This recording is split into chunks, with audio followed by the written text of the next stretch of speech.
नमस्कार दोस्तों, स्वागत है आपका सुनील साइंस पॉइंट पर। अपन सेकंड ग्रेड के लिए साइटोलॉजी या कोशिका विज्ञान के बारे में अध्ययन कर रहे थे। उसी कड़ी के अंदर अपन दूसरा पार्ट लेकर आए हैं यहाँ पे कोशिका विभाजन या सेल डिवीजन के बारे में, कि एक कोशिका जब दो कोशिकाओं में विभक्त होती है या एक कोशिका चार में विभक्त होती है तो उसको कोशिका का विभाजन बोलते हैं। तो आपको याद होगा दोस्तों कि नया जो आपको आधुनिक कोशिका सिद्धांत देने वाले एक व्यक्ति थे जिनका नाम था रुडोल्फ विर्चो। तो इसके अंतर्गत रुडोल्फ विर्चो की अगर बात को अपन याद करें तो उन्होंने क्या बताया था कि नई कोशिका है उसका निर्माण हमेशा पहले वाली कोशिका से होता है। आपको अगर याद है तो इन्होंने एक टर्म दी थी सेलुला नाम से, ठीक है। तो वो वाला क्या था इसके अंदर कि नई कोशिका का निर्माण है वो पूर्ववर्ती कोशिका से होता है। ये बताने वाले व्यक्ति कौन थे? Rudolf Virchow. और इन्होंने कोशिका विभाजन के बारे में अपन को जानकारी दी। बेसिक तरीके से देखें तो एक नए वैज्ञानिक आते हैं फ्लेमिंग, जिनके बारे में पढ़ा जाता है कि फ्लेमिंग ने कोशिका विभाजन के बारे में जानकारी दी। वास्तव में देने वाले व्यक्ति फ्लेमिंग भी है। इन्होंने सबसे पहले कोशिका विभाजन को देखा था और अलग अलग विभाजन जैसे समसूत्री और अर्धसूत्री विभाजन के बारे में जानकारी दी थी। तो यहाँ पे अपन देखते हैं कि एक कोशिका का जो मुख्य गुण धर्म है वो वास्तव में होता क्या है, कि कोशिका का जो सही कार्य है वो वास्तव में होगा क्या। तो कोशिका है वो हमेशा दो घटकों पर काम करती है। सबसे पहले तो उसके अंदर डिवीजन होकर वृद्धि यानी विकास करने का काम करती है, और दूसरा कोशिका के अंदर रिप्रोडक्शन चलता है, जनन की क्रिया चलती है। तो कोशिका के दो मुख्य गुण धर्म होते हैं, एक तो कोशिका जीव को वृद्धि में और दूसरा अपने जैसी संतति बनाने के अंदर क्या करती है, कार्य करती है। तो जनन और वृद्धि इसके दो मुख्य गुण धर्म होते हैं। फिर बात आती है कि कोशिका विभाजन करना क्यों आवश्यक होता है, क्या कारण है। तो इसका कारण क्या, कोशिका विभाजन है वो कैरियोप्लाज्मिक इंडेक्स जो आपका होता है उसको स्थिर बनाए रखने के लिए होता है हमेशा। और ये कैरियोप्लाज्मिक इंडेक्स क्या होता है भाई, इसको कहा जाता है केंद्रक और जो कोशिका द्रव्य होता है उनके आयतन का जो रेशियो होता है उसी को अपन क्या बोलते हैं, कैरियोप्लाज्मिक इंडेक्स कहा जाता है। तो कोशिका विभाजन कैरियोप्लाज्मिक इंडेक्स को स्थिर बनाए रखने के लिए होता है। फिर बात करते हैं कि कोशिका जो विभाजन होता है उसके अंदर कौन कौन सी घटनाएं घटित होती है। तो यहाँ पे आप देखोगे कि एक तो कोशिका के अंदर क्या होगा, अगर विभाजन होना है तो कोशिका को वृद्धि करनी पड़ती है और डीएनए की क्या होती है, फोटोकॉपी या प्रतिकृति इसके अंदर चलेगी। तो दो घटनाएं इसके अंदर होंगी, कोशिका वृद्धि करेगी और डीएनए की क्या करेगी, फोटोकॉपी करती है यहाँ पे। अब बात करते हैं कि विभाजन होता कितने प्रकार का। तो वास्तव में विभाजन दो प्रकार का होता है। एक तो होता है प्रत्यक्ष प्रकार का, डायरेक्ट, जिसके अंदर कोई भी विभिन्न प्रकार की छुपी हुई प्रावस्थाएं नहीं होती है, सीधा का सीधा एक कोशिका दो के अंदर बढ़ जाती है। और इस प्रकार के विभाजन के अंदर कोई भी विभिन्न प्रकार की प्रावस्थाएं नहीं पाई जाती है। एग्जाम्पल की बात करते हैं असूत्री या एमाइटोसिस जो होता है वो किसके प्रकार का होता है, प्रत्यक्ष प्रकार का। और अप्रत्यक्ष की बात करते हैं, इसके अंदर विभिन्न प्रकार की जो छुपी हुई प्रावस्थाएं होती हैं अलग अलग, वो इसके अंदर पाई जाती है। एग्जाम्पल की बात करते हैं, इसके अंदर समसूत्री विभाजन और आपका अर्धसूत्री विभाजन ये इसके अंदर होता है। तो आपको प्रत्यक्ष विभाजन के अंदर आपका असूत्री होगा, जबकि अप्रत्यक्ष विभाजन में समसूत्री माइटोसिस और अर्धसूत्री मियोसिस विभाजन है वो इसके अंदर आता है। अब बात करते हैं सबसे पहले असूत्री विभाजन वास्तव में होता क्या है। इसके बारे में अधिक जानकारी अपने पास नहीं है यहाँ पे, और ना ही आपको एग्जाम के अंदर पूछी जाती है। अलग तरीके का विभाजन है जिसे वास्तव में विभाजन चक्कर से इसको बाहर रखा जाता है। कारण क्या होता है कि इसके अंदर एक विशेष प्रकार की प्रावस्थाएं नहीं पाई जाती हैं। जैसे एक कोशिका है जिसके अंदर मात्र कोशिका, जरूरी नहीं कि पुत्री कोशिकाएं जरूरी नहीं मात्र कोशिका की जैसी हो, या ऐसा भी जरूरी नहीं है कि जो आपकी डॉटर सेल बनती है वो मदर सेल के इक्वल नहीं हो। तो इसका लिए कोई भी विशेष प्रकार की प्रावस्था यहाँ पे नहीं होती है। ये बताने वाले व्यक्ति थे रॉबर्ट रिमेक नाम के वैज्ञानिक ने इनके बारे में जानकारी दी थी कि ये विभाजन वास्तव में होता कहां पे है। तो जो आपके छोटे जीव होते हैं, प्रोकैरियोटिक जीव जो होते हैं, बैक्टीरिया है आपके, ब्लू ग्रीन एल्गी, साइनोबैक्टीरिया जिसको अपन बोलते हैं, या जो छोटा आपका एक कोशिकीय जीव माइकोप्लाज्मा है, इनके अंदर ऐसा विभाजन देखा जाता है। वास्तव में होता क्या है कि यहाँ पे अगर आप अप्रत्यक्ष विभाजन की बात करते हैं तो इनके अंदर एक तो केंद्रक और एक कोशिका का द्रव्य। केंद्रक का विभाजन, न्यूक्लियस का जो डिवीजन है कैरियोकाइनेसिस जिसको कहा जाता है, और साइटोप्लाज्मिक जो आपका होगा इसके अंदर कोशिका द्रव्य का विभाजन जो होगा आपका, ये दोनों अलग अलग होते हैं। पहले केंद्रक का विभाजन होता है और उसके बाद में कोशिका द्रव्य का विभाजन होता है। किसके अंदर, अप्रत्यक्ष के अंदर, या आप बोल सकते हो समसूत्री और अर्धसूत्री विभाजन के अंदर। लेकिन अगर आप असूत्री की बात करते हैं, एमाइटोसिस की बात करते हैं, तो इसके अंदर क्या होता है कि जो कोशिका होती है उसका कोशिका द्रव्य और न्यूक्लियस इन दोनों का एक साथ में विभाजन होता है। एक साथ दोनों विभाजित होते हैं। ऐसा नहीं कि पहले केंद्रक का होगा उसके बाद में कोशिका द्रव्य का, ऐसा इसमें नहीं चलता, केवल एक साथ दोनों का विभाजन चलेगा। तो ये इसके अंदर एक बड़ी बात है जो देखे जाने वाली है। और इसके अंदर स्पिंडल फाइबर है, तर्कु तंतु है, वो इसके अंदर नहीं बनते। यानी आप ऐसे बोल सकते हो कि एक कोशिका उसका एक केंद्रक है, तो यहां से ये सीधी की सीधी क्या बनेगी, ये जो केंद्रक है और कोशिका द्रव्य है एक साथ दो भागों में बटेंगे और आगे जाकर ये जो आपकी दोनों प्रकार की दो स्वतंत्र कोशिकाओं का निर्माण कर लेते हैं। इस प्रकार के विभाजन में अपन देखें अमीबा वगैरह है या हाइड्रा वगैरह उनके अंदर पाया जाता है। एग्जाम्पल की अगर आप बात करते हो तो ऐसा विभाजन है द्विखंडन, जो अपन ने पढ़ा था बायफ्यूजन या द्विखंडन प्रकार का मिलेगा आपको अमीबा वगैरह के अंदर। हाइड्रा जो होता है उसके अंदर ऐसा मुकुलन विधि या बडिंग के द्वारा, मुकुलन या जो बडिंग होता है उसके द्वारा क्या होता है, हाइड्रा जो होगा उसके अंदर ऐसा विभाजन आपको देखने को मिलता है। तो ये आपका असूत्री विभाजन होता है बेसिक सा।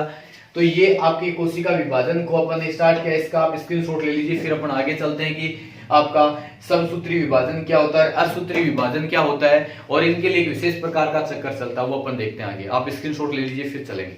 तो अब अपन बात करते हैं सेल साइकिल या कोशिका चक्कर की। तो वास्तव में कोशिका चक्कर होता क्या है, तो देखिए एक कोशिका है, अगर वो वृद्धि करके आकार में पुनः विभाजित होगी यानी अपनी संतति बना लेगी, तो वहां तक का एक चक्कर है उसको अपन क्या बोलते हैं, कोशिका चक्कर। या आप ऐसे भी बोल सकते हैं कि कोशिका का जो विभाजन होता है वो एक चक्कर के रूप में चलता है, इसीलिए इसको क्या कहते हैं, सेल साइकिल के रूप में पढ़ा जाता है। तो यहाँ पे देखिए इनके बारे में अगर बात करते हैं तो कोशिका विभाजन की जो क्रिया होती है वो कौन से क्रम में होती है, भाई चक्रीय क्रम में होती है, इसीलिए इसको क्या बोलते हैं, सेल साइकिल कहते हैं। या आप अपन ऐसे भी बोल सकते हैं कि कोशिका का निर्माण से लेकर उसके पुनः विभाजन के द्वारा क्या बना लेनी, उसकी संतति कोशिका डॉटर सेल का बना लेना, वो क्या है, इन सभी प्रक्रियाओं को कोशिका चक्कर कहा जाता है। तो यहाँ पे आप देख सकते हो कि यहाँ पर एक कोशिका आती है इस चक्कर के अंदर और विभिन्न प्रकार की प्रावस्थाओं के द्वारा यहां से निकलने के बाद में ये क्या करेगी, दो कोशिकाओं में बढ़ जाती है, चार में बढ़ जाएगी। तो ये एक चक्कर चलता है, इसीलिए इसको क्या बोलते हैं, कोशिका चक्कर। तो वास्तव में अपन देखें कि कोशिका चक्कर है वो वास्तव में होता क्या है, इसमें कौन कौन सी घटनाएं होती हैं। तो यहाँ पे आप देखते हो कि अप्रत्यक्ष प्रकार की अगर जो भी अपन बात करते हैं विभाजन की, कोशिका विभाजन की, जो उसी के अंदर कोशिका चक्कर है वो आपका चलता है। इस कोशिका चक्कर के अंदर दो प्रकार की प्रावस्थाएं देखने को मिलेगी। सबसे पहली आती है इसके अंदर इंटरफेज या अंतरावस्था। ये अधिकांश समय लेने वाली अवस्था होती है, जो कोशिका चक्कर या जो समय लेती है उसका लगभग 90% भाग इसी का होता है। जबकि दूसरी अवस्था होती है जिसको कहा जाता है विभाजन अवस्था या माइटोसिस फेज या डिवाइडिंग फेज के रूप में जाना जाता है। ठीक है, तो यहाँ पे अंतरावस्था की अगर मैं बात करता हूं तो आप ऐसे बोल सकते हो इसमें कोशिका विभाजन के लिए केवल क्या होती है, तैयार प्रिपेयरिंग होता है। यहाँ पे जो डिवीजन के लिए, सेल डिवीजन के लिए कोशिका प्रिपेयर होने का काम कहां पे करती है, अंतरावस्था में। और इसके अंदर अलग अलग प्रावस्थाएं बांटी जाती है, जिसमें G1 फेज आती है, गैप फेज, फर्स्ट प्रावस्था है, सिंथेसिस फेज होती है और एक इसमें G2 फेज होती है। इनके बारे में अपन विस्तृत अध्ययन करेंगे आगे। दूसरा काम क्या होता है, जब कोशिका विभाजन के लिए तैयार हो जाती है तो उसे विभाजन चक्कर के अंदर या आप बोल सकते हो कि सूत्री विभाजन माइटोसिस फेज के अंदर डाल दिया जाता है, जिसके अंदर दो प्रकार का विभाजन चलेगा। सबसे पहले उसमें विभाजन किसका होता है, केंद्रक का। केंद्रक को दो भागों में बांटा जाता है और उसको कहा जाता है कैरियोकाइनेसिस या केंद्रक का विभाजन। और केंद्रक के विभाजन के लिए दो प्रकार का विभाजन चलेगा, या तो कोशिका एक केंद्रक है वो दो में बटेगा जिसको कहा जाता है समसूत्री या माइटोसिस फेज, या एक केंद्रक है वो कितने में बढ़ता है भाई, चार के अंदर बटेगा जिसको कहा जाता है मियोसिस या अर्धसूत्री विभाजन। अब बात आती है जैसे कोशिका का केंद्रक है, एक केंद्रक दो में या एक केंद्रक चार में बढ़ जाता है, फिर इसी अवस्था को उठाकर डाला जाता है कोशिका द्रव्य विभाजन। दूसरी अवस्था इसके अंदर चलना स्टार्ट हो जाती है और इसको कहा जाता है साइटोकाइनेसिस। जंतुओं की बात करें तो उसमें खास विधि द्वारा विभाजन होता है, फिर यहाँ पे कोशिका द्रव्य का विभाजन हो जाएगा। प्रत्येक केंद्र को थोड़ा थोड़ा कोशिका द्रव्य देकर आपकी ऐसे बोल सकते हैं कि स्वतंत्र कोशिका का निर्माण कर दिया जाता है। अगर वो जंतु कोशिका है तो इसके अंदर होती है एक खांच विधि, और अगर ये एक आपकी पादप कोशिका है तो इसके अंदर चलेगी पट्टिका विधि, कोशिका पट्टिका विधि, प्लेट जो आपकी मेथड है वो चलता है। तो अलग अलग प्रकार का इसके अंदर मेथड चलेगा जो अपन देखेंगे। तो यहाँ पे ये क्रिया चलती है। तो इस तरीके से अपन देखते हैं, तो एक कोशिका अंतरावस्था के अंदर निकलती है या अंतरावस्था में प्रवेश करती है और निकलती कहां से, कोशिका द्रव्य के विभाजन के द्वारा दो या दो से अधिक भागों में विभाजित हो जाती है। तो यहां से लेकर यहां तक जो चलता है उसी को अपन क्या बोलते हैं, कोशिका चक्र या सेल साइकिल कहा जाता है। तो यहाँ पे आप देखते हैं कि मानव के अंदर एक कोशिका विभाजित होने में कितना समय लेती है, 24 घंटे का समय लेती है, जबकि इष्ट वगैरह जो होते हैं उनमें केवल कितने मिनट लगते हैं, 90 मिनट या 1.5 घंटे का समय लगता है। और एक आपका विक्सिया फाबा नाम का जो आपका प्लांट है जिसके अंदर कितना टाइम लगता है, 31 घंटे का समय आपको देखने को मिलेगा यहाँ पे। तो दोस्तों कम से कम आपको मानव और इष्ट का याद रखना है, 24 घंटे मानव की कोशिका विभाजन होने में लेती है, जबकि इष्ट जो होता है वो 90 मिनट का टाइम लेता है यहाँ पे। अगर आप इसको एक चक्कर के अकॉर्डिंग देखते हो कि विशेष प्रकार का चक्कर होता है, यानी आप बोल सकते हो कि कोशिका है वो यहाँ पे प्रवेश करती है, अधिकांश जो इसका एरिया होता है वो इंटरफेज अवस्था अंतरावस्था के अंदर घिरे हुए होता है, यहाँ पे प्रवेश करती है और यहां से उसके अंदर विभिन्न प्रकार के परिवर्तन देखने को मिलेंगे। कोशिका के अंदर G1 फेज के अंदर क्या होता है, GS फेज में क्या होता है, G2 फेज के अंदर क्या होता है, जो अपन देखेंगे अभी। तो यहाँ पे होने के बाद में यानी यहां से लेकर यहां तक कोशिका है केवल विभाजन के लिए तैयार होती है। फिर इसे इसके आगे वाली प्रावस्था जो होती है जिसको कहा जाता है एम फेज, माइटोसिस फेज है, इसके अंदर डाल दिया जाता है, जिसमें कोशिका की विभाजन की विभिन्न प्रावस्थाएं चलती है, प्रोफेज, मेटाफेज, एनाफेज और टीलोफेज। उसके अंदर कोशिका के गुणसूत्रों का विभाजन होता है वो देखेंगे। और उसके बाद में जैसे केंद्रक 2 बटेंगे तो उसको किस में डाल दिया जाएगा, साइटोकाइनेसिस या कोशिका द्रव्य का विभाजन, कोशिका द्रव्य की विभाजन के अंदर इसको डाल दिया जाता है और कोशिका द्रव्य लेकर अलग होकर स्वतंत्र कोशिका का निर्माण कर देती है। जैसे यहाँ पे होता है तो ये एक कोशिका 2 पुत्री कोशिकाओं के अंदर क्या है, बटकर यहाँ पे निकल जाती है। तो यहां से लेकर यहां तक का जो चक्कर चलता है इसी को क्या कहा जाता है दोस्तों, सेल साइकिल या कोशिका चक्कर कहा जाता है, जिसमें टाइम पीरियड आपको कम से कम मानव का और इष्ट का याद रखना है।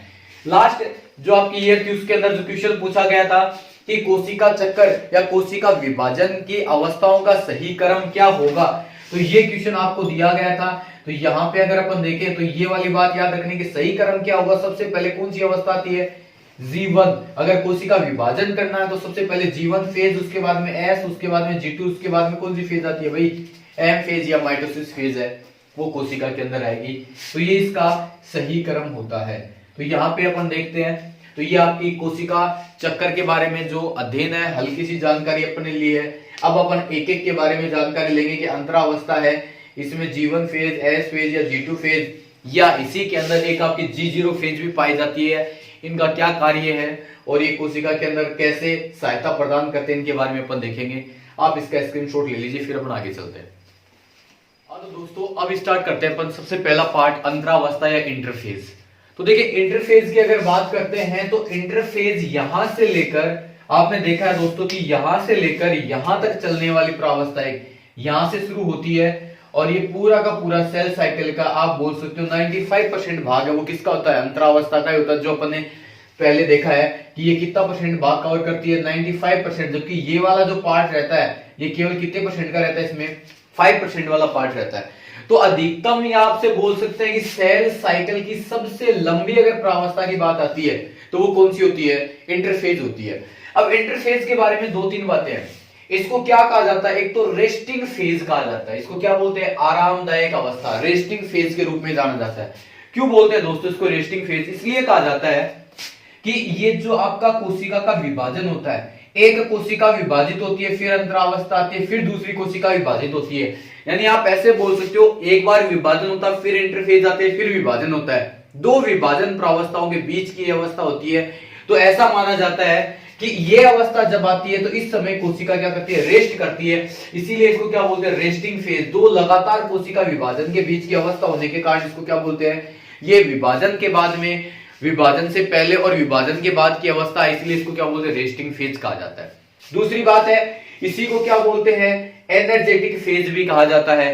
एनर्जेटिक फेज इसलिए बोलते हैं दोस्तों इसको क्योंकि इसी अवस्था के अंदर कोशिका के अंदर जो उपापचयी जो क्रियाएं चलती हैं वो सबसे ज्यादा यहाँ पे सक्रिय अवस्था के अंदर रहती है। यानी उपापचय दृष्टि से सबसे सक्रिय प्रावस्था की भी अगर बात आती है कि मेटाबॉलिज्म के अकॉर्डिंग सबसे ज्यादा एक्टिव जो फेज होती है वो भी कौन सी होती है भाई, इंटरफेज ही पाई जाती है, इसी के अंदर चलता है। इसीलिए इसको क्या बोलते हैं, एनर्जेटिक फेज भी इसको कहा जाता है, सबसे सक्रिय प्रावस्था इसको कहा जाता है। अब इसके अंदर दो वैज्ञानिक आते हैं, तो हार्वर्ड आते हैं, पेल्क आते हैं। हार्वर्ड और पेल्क या हार्वर्ड और पेले, इनको पहले भी कहा जाता है। तो पेले और हार्वर्ड ने इसको 3 उप प्रावस्थाओं के अंदर बांटा है। यहाँ पे पहली प्रावस्था आती है इसके अंदर G1 फेज, जो अपन ने लास्ट क्लास के अंदर जो लास्ट वाला जो अपना पार्ट उसके अंदर देखा था, G1S और G2 फेज कहा जाता है। सबसे पहले अपन G1 फेज के बारे में पढ़ते हैं। इसके अलग अलग नाम दिए गए हैं। देखो दोस्तों, G का मतलब होता है गैप, तो सबसे पहला नाम आपको याद रखना है गैप फर्स्ट, यानी फर्स्ट गैप फेज के रूप में इसको जाना जाता है, या फर्स्ट ग्रो फेज के रूप में इसको जाना जाता है। सबसे पहले ग्रोथ कोशिका की होती है, विभाजन की तैयारी करने के लिए सबसे पहले ग्रोथ जिस अवस्था में होती है वो ग्रोथ अवस्था कौन सी होती है, G1 फेज। इसीलिए इसको क्या कहा जाता है भाई, फर्स्ट ग्रोथ फेज भी इसको कहा जाता है। अगला पॉइंट क्या है, इसी को क्या बोलते हैं भाई, चेक पोस्ट। चेक पोस्ट का मतलब होता है यहां पर कोशिका विभाजन करने का निर्णय लेती है। अगर यहाँ पे कोशिका विभाजन के लिए पूर्ण रूप से सक्षम नहीं है तो इसको विभाजन चक्कर से बाहर निकाल दिया जाता है और एक नया फेज बनता है जिसको कहा जाता है G0 फेज, जिसको विश्राम की अवस्था कहा जाता है। तो इसीलिए इसको क्या बोलते हैं भाई, चेक पोस्ट बोलते हैं। दूसरी बात है कि यहां पर कोशिका विभाजन के लिए तैयार होती है, इसीलिए इसको क्या बोलते हैं, प्रिपेयरिंग या प्रिपेरेटरी जो फेज है, विभाजन के लिए तैयार होने वाली अवस्था प्रिपेरेटरी फेज है, इसके रूप में इसको लिखा जाता है। तो एक ये वाला इसका नाम होगा यहाँ पे। फिर बात करते हैं तो आपने देखा कि पोस्ट डिविजनल फेज, यानी विभाजन के बाद की अवस्था, यानी जो पश्च अवस्था बोल सकते हो, पश्च विभाजन अवस्था भी कहा जाता है इसको। देखो यहाँ पे माइटोसिस फेज है, ये विभाजन अवस्था है, तो इसके बाद वाली अवस्था की अगर बात करते हैं तो पोस्ट है G1 फेज, क्या होगी, पोस्ट माइटोसिस फेज या डिविजनल फेज है, ये भी इसको कहा जाता है।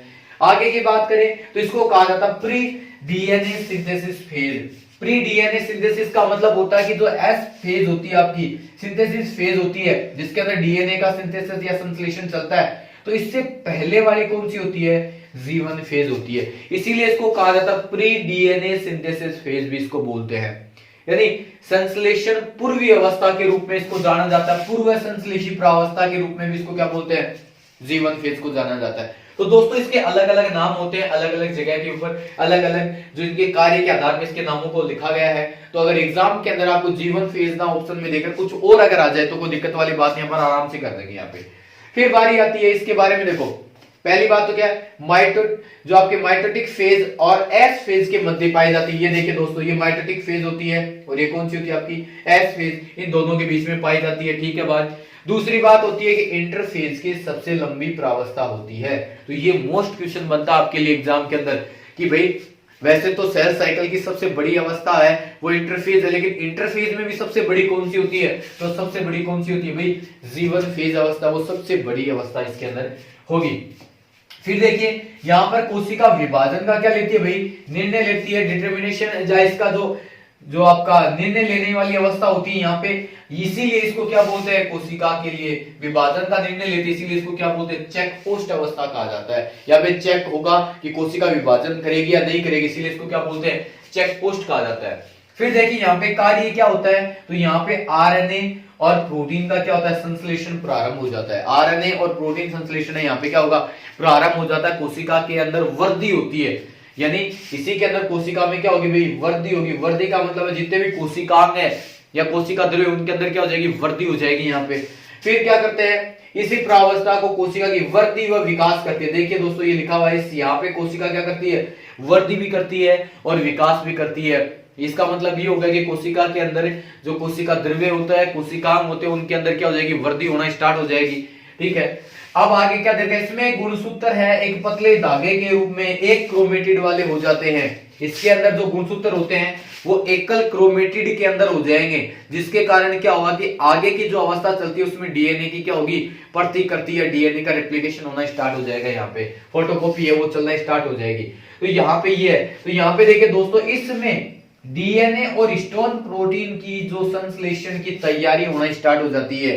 यानी ये अवस्था जैसे ही लास्ट के अंदर जाएगी, अंतिम चरण के अंदर जाएगी, तो अंतिम फेज में जाते जाते इस कोशिका के अंदर क्या होगा, अगली जो अवस्था होती है उसके लिए उसकी तैयारियां होना स्टार्ट हो जाती है इसी के अंदर, यानी डीएनए और हिस्टोन प्रोटीन के संश्लेषण की तैयारी भी इसी अवस्था के अंदर होना स्टार्ट हो जाती है आपकी। तो ये जीवन फेज होती है, जिससे संबंधित क्वेश्चन आपको एग्जाम में देखने को मिलेंगे, तो उससे आपको इससे बाहर कुछ नहीं मिलने वाला है यहाँ पे। तो जीवन फेज के बारे में ये बातें हैं, तो आप इसका स्क्रीनशॉट ले लीजिए। फिर अपन अगला पढ़ते हैं सिंथेसिस फेज और G2 फेज और G0 फेज भी क्या होती है। दोस्तों दूसरा पार्ट आता है आपका इंटरफेज का, जिसको कहा जाता है एस फेज, या इसी को बोलते हैं सिंथेसिस फेज या डीएनए सिंथेसिस, क्योंकि इस पार्ट के अंदर डीएनए का संश्लेषण होता है।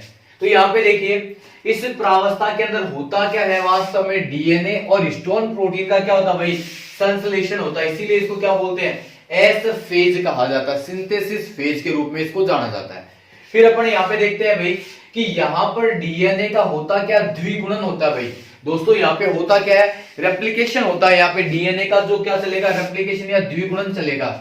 ऐसा नहीं होता है कि जो कोशिका यानी गुणसूत्र की अपन बात करते हैं तो गुणसूत्र का क्या नहीं होता, यहाँ पे डुप्लीकेशन नहीं चलता है। यानी यहाँ पे अगर आपके 2n गुणसूत्र है और इस प्रावस्था में आने के बाद में अगर ये 4n हो जाए तो ये क्रिया यहाँ पे नहीं चलती है, केवल क्या होता है, उनकी फोटोकॉपी होना स्टार्ट हो जाती है यहाँ पे। अगर जीवन फेज के अंदर जो गुणसूत्र 2n प्रकार के थे तो एस फेज में भी वो कैसे रहेंगे, 2n प्रकार के रहेंगे। इसका मतलब द्विगुणन, इनका डुप्लीकेशन है वो नहीं होता, केवल इनकी क्या होती है, रेप्लिकेशन यानी प्रतिकृति इनकी चलती रहती है। फिर अपन बात करते हैं कि एस फेज में और क्या होता है, तो इसके अंदर एक याद रखना कि यहाँ पर एक विशेष प्रकार का एंजाइम है वो सक्रिय रहता है, जिसको कहा जाता है डीएनए पॉलीमेरेज एंजाइम। और ये डीएनए पॉलीमेरेज एंजाइम डीएनए संश्लेषण के लिए आवश्यक होता है, इसीलिए ये यहाँ पे एक्टिवेट होता है। और यहाँ पर आपके जो सेंट्रियोल्स होते हैं, तारा के केंद्र होते हैं, उनका क्या होता है यहाँ पे, ये द्विगुणनीय संख्या में कितने हो जाते हैं आपके, 2 हो जाएंगे, उनका क्या हो जाएगा, द्विगुणन हो जाएगा यहाँ पे। तो ये इस जो एस फेज है उसके अंदर ये वाली क्रियाएं हैं वो घटित होती हैं। इसके बाद में तीसरी फेज आती है जिसको कहा जाता है G2 फेज या post synthesis phase. Post synthesis phase इसलिए कहा जाता है क्योंकि एस फेज के बाद में यह अवस्था आती है, इसीलिए इसको क्या बोलते हैं, पोस्ट सिंथेसिस फेज कहा जाता है।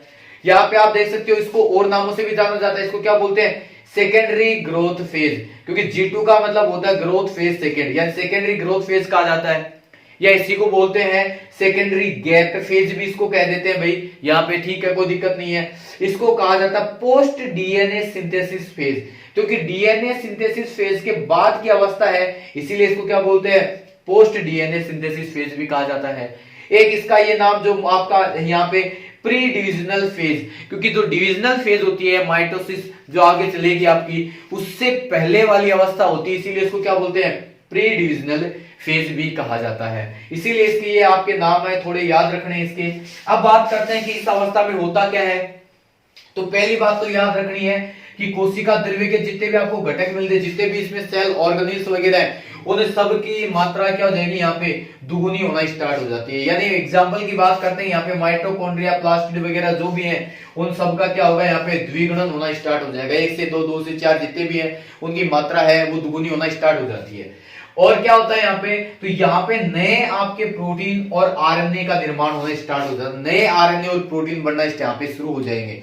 और यहाँ पे जो नए प्रोटीन होते हैं वो किसके लिए आवश्यक होते हैं, यहाँ पे तो सामान्यतः जो तंतु बढ़ेंगे आगे, स्पिंडल फाइबर जो बनते हैं, उनके निर्माण के लिए जो आवश्यक प्रोटीन है, सामान्यतः उनका निर्माण कहाँ होता है, इसी भाग के अंदर होता है आपका। फिर अपन यहाँ पे देखें तो यहाँ पर जो गुणसूत्र हैं वो दोहरे तंतु वाले होते हैं, यानी 2 क्रोमेटिड वाले बन जाते हैं। दोस्तों अपने जीवन फेज के अंदर देखा था, जीवन फेज के अंदर जो गुणसूत्र थे वो एकल तंतु वाले बनते हैं, वहां पे एकल क्रोमेटिड के हो जाएंगे, एक क्रोमेटिड के होंगे, और वो एकल क्रोमेटिड यहाँ पर आता है और यहाँ पे उसका क्या होगा, द्विगुणन प्रतिकृति रिप्लिकेशन होना स्टार्ट हो जाता है।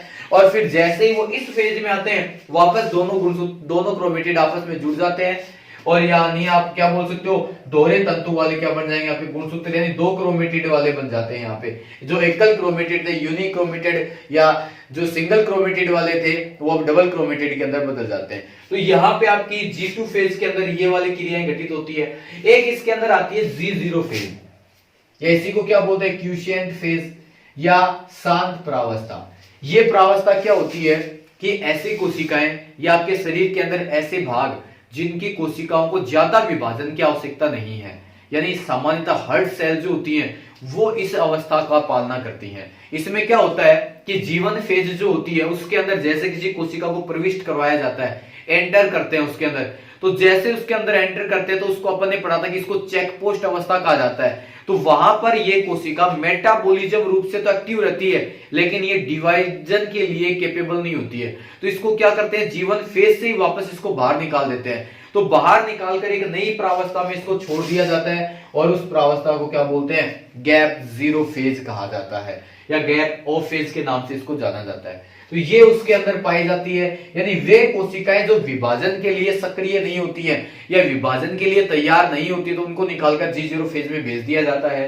तो वो यहाँ पे आपकी G0 फेज होती है। एग्जाम्पल की अपन बात करते हैं कि कुछ सेल G1 फेज से बाहर आ जाती हैं तो उन्हें G0 फेज में भेज दिया जाता है। एग्जाम्पल की बात करते हैं, हर्ट सेल जो होती है सामान्यतः इस प्रकार की होती है। तो आपको पता है हर्ट सेल जो होती है वो मेटाबॉलिकल की बात करें, मेटाबॉलिकली क्या होती है, एक्टिव प्रकार की होती है, लेकिन वो क्या होती है, डिवाइड नहीं करती है, डोंट डिवाइड।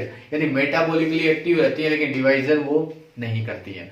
तो दोस्तों ये अपना कोशिका चक्कर है जो अपन ने पढ़ा है, उसका पहला पार्ट आता है आपका जो इंटरफेज होती है, अंतरावस्था होती है, जिसके अंदर अपन ने बहुत सारे इसके पार्ट है उनके बारे में पढ़ा था कि हार्वर्ड पेल्क ने इनको 3 भागों में बांटा था, G1, G0 और आपकी एस फेज, आपके G1, S और G2 फेज के अंदर बांटा था 3 पार्ट के अंदर।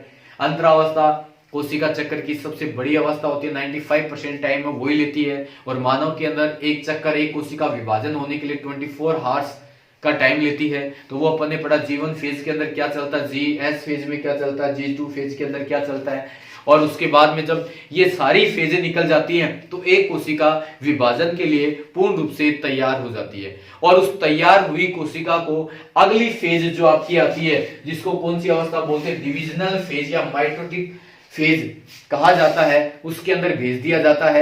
जहां पर कोशिका अगर कायिक कोशिका है तो उसका समसूत्री विभाजन चलेगा, और अगर वही कोशिका जननी की कोशिका रिप्रोडक्टिव सेल है तो उसका अर्धसूत्री विभाजन होगा। तो वो कैसे होंगे वो अपन कल की क्लास के अंदर देखेंगे। अगली क्लास जो अपनी होगी इसके ऊपर, उसमें अपन समसूत्री विभाजन और अर्धसूत्री विभाजन के बारे में अध्ययन करेंगे। तो वहां पे अपन देखेंगे कैसा क्या होता है। आज की क्लास में दोस्तों केवल इतना ही पढ़ेंगे। अगर ये आपको क्लास अच्छी लगे तो कृपया करके इसे ज्यादा से ज्यादा शेयर और सब्सक्राइब कीजिए आप। धन्यवाद।